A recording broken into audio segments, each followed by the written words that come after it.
বাঙালির ঐতিহ্যের শতবর্ষী সার্বজনীন উৎসব এই হালখাতা। ডিজিটাল হিসাবের কারণে এই হালখাতার জৌলস কিছুটা কমেছে, তবে নারায়ণগঞ্জের বেশ কিছু জায়গায় লাল মলাটে মোড়ানো খাতাতেই হিসাবপত্র বিরাজমান রয়েছে। তাই নারায়ণগঞ্জের ব্যবসায়ীদের মাঝে এই হালখাতা একটি উৎসবের, এবং নতুন বছরের নতুন হিসাব শুরু করেন ব্যবসায়ীরা। এই নিমন্ত্রণ এবং আপ্যায়নের মধ্যে ক্রেতা ও ব্যবসায়ীদের মধ্যে ঘটে মিলন মেলা।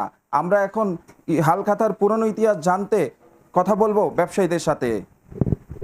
হালখাতার উৎসব উদ্দীপনা এখন কি আগের মতোই রয়েছে? হ্যাঁ, এখনো আমরা ধরে রাখছি। আমাদের বাপদাদা 14 পুরুষরা করে আসছে, আমরা করে আসছি।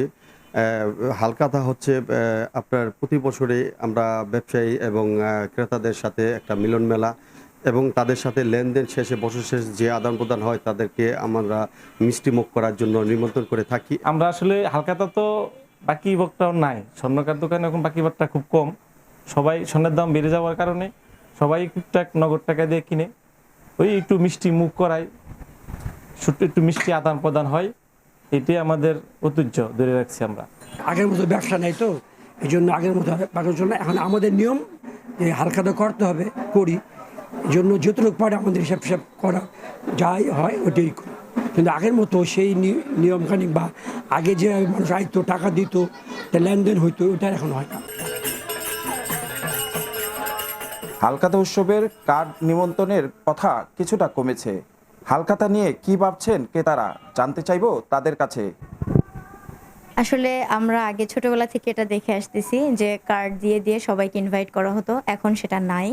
যদিও এখন সবকিছুই হচ্ছে ডিজিটাল, সোশ্যাল মিডিয়া ভুক্ত সবাই আমরা, বাট আমাদের হচ্ছে এখন ইনভাইট করা হয় হোয়াটসঅ্যাপে বা হচ্ছে মিডিয়া ভাবে কোনো রিলেটেড আছে ওইভাবে আমাদের ইনভাইট করা হয়। সেক্ষেত্রে ক্রেতারা আমরা আসি দোকানে, তারপরে হচ্ছে আমাদের কিছু টাকা পয়সা দেনা পয়না থাকে, আমরা সারা বছর তাদের কাছ থেকে বাকিতে বানাই বা টাকা দিতে পারি, এরকম সুযোগ আমাদেরকে দিয়ে থাকে তারা, যেটা আমাদের জন্য খুবই হেল্পফুল হয়ে থাকে।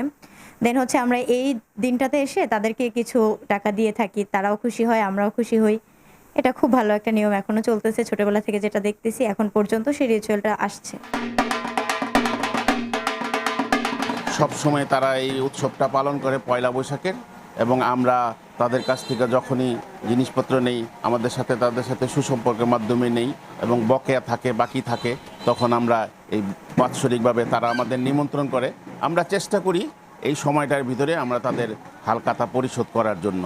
আর এটা বাঙালিদের একটা ঐতিহ্য, প্রতি বছরে আমাদের মাঝে এই দিনটা ফিরে আসে।